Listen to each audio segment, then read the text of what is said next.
Students, today we are going to discuss about camphor, which is derived from Cinnamomum camphora. आज की class में हम isolation and structural elucidation of camphor देखेंगे. Isolation of camphor देखा जाए तो camphor हमें वुड और लीव्स ऑफ सिनामोमम कैम्फोरा लेंगे, उससे मिलता है. वुड और लीव्स लेंगे, उसका हम स्टीम डिस्टिलेशन करेंगे तो हमें 2 से 25% कंप्लीट और नॉर्मल कैम्फर मिलेगा, कैम्फर ऑयल मिलेगा, जो कि सेमी क्रिस्टलाइन ऑयल होता है. अगर देखा जाए तो ये जो सेमी क्रिस्टलाइन ऑयल मिलेगा, इसके भी दो पार्ट होते हैं. एक क्रूड कैम्फर जो कि 35.4% होगा, जिसको हम बी कैम्फर भी कहते हैं. देन 60.65% क्रूड कैम्फर ऑयल भी मिलता है. इस क्रूड कैम्फर ऑयल में 50% जो होता है वो क्रूड कैम्फर रिकवर्ड कैम्फर होता है, जो कि बी कैम्फर हुआ. देन 46% हमारा कैम्फर ऑयल और बी प्रोडक्ट ऑयल होता है. फिर अगर हम यहाँ वाले जो कैम्फर ऑयल था उस पे जाएं, वापस बी कैम्फर पे जाएं, जब उसका हम सब्लिमेशन करेंगे तो हमें रिफाइंड कैम्फर मिलता है, जो कि सेकेंड क्लास कैम्फर होता है और जिसको नेम दिया गया है बीबी कॉम्प्लेक्स. अगेन हम इसका रिफाइंड कैम्फर का सब्लिमेशन और प्रेसिंग करेंगे तो हमें एक फाइनल कैम्फर मिलेगा, जो कि फर्स्ट क्लास कैम्फर होता है और इसको हम ए कैम्फर डिनोट करते हैं. तो ये था आपका आइसोलेशन ऑफ कैम्फर. अब अगर हम स्ट्रक्चर इलुसिडेशन पे जाएं तो स्ट्रक्चर इलुसिडेशन ऑफ कैम्फर देखें तो molecular formula of camphor is C10H16O. Its melting point is 180 degree Celsius.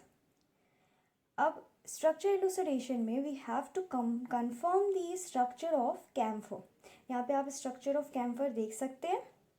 अब कैम्फर के स्ट्रक्चर को कंफर्म करने के लिए सबसे पहले हमें ये चीज़ देखनी होगी कि ये सैचुरेटेड स्ट्रक्चर है कि अनसैचुरेटेड.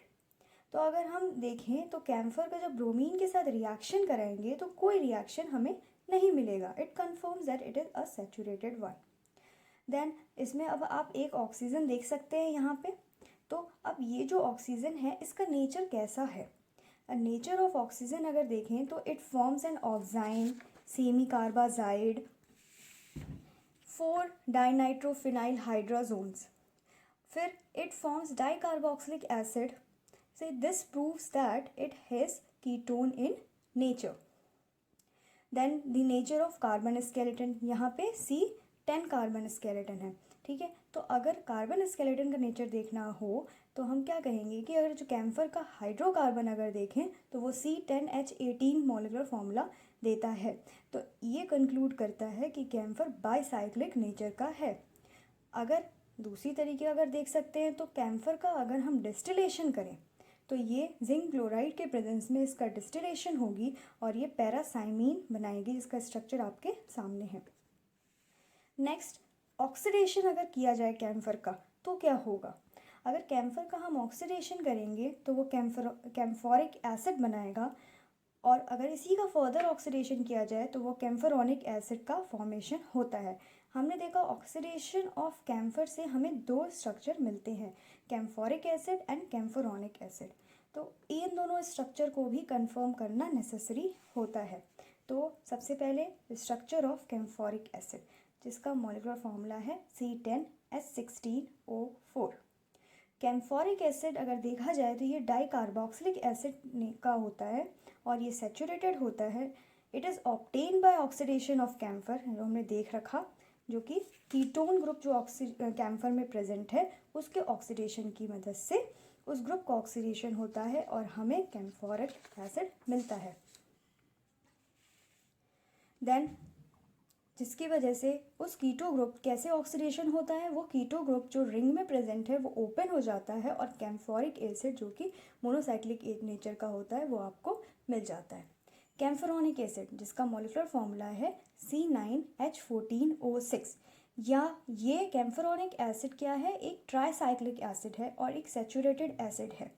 इसका अगर आप डिस्टिलेशन करें तो आपको आइसोब्यूटारिक एसिड मिलेगा, ट्राईमिथाइल सक्सेनिक एसिड मिलेगा और कार्बन डाइऑक्साइड भी मिलेगा. Camphor and camphoric acid must contain 3 methyl group और जो पेरेंट हाइड्रोकार्बन होता है कैम्फोरिक एसिड का, ये साइक्लोपेंटेन रिंग कंटेन करता है, that is C5H10. This confirms this all steps confirms the structure elucidation of camphor. That's all from camphor part. Thank you.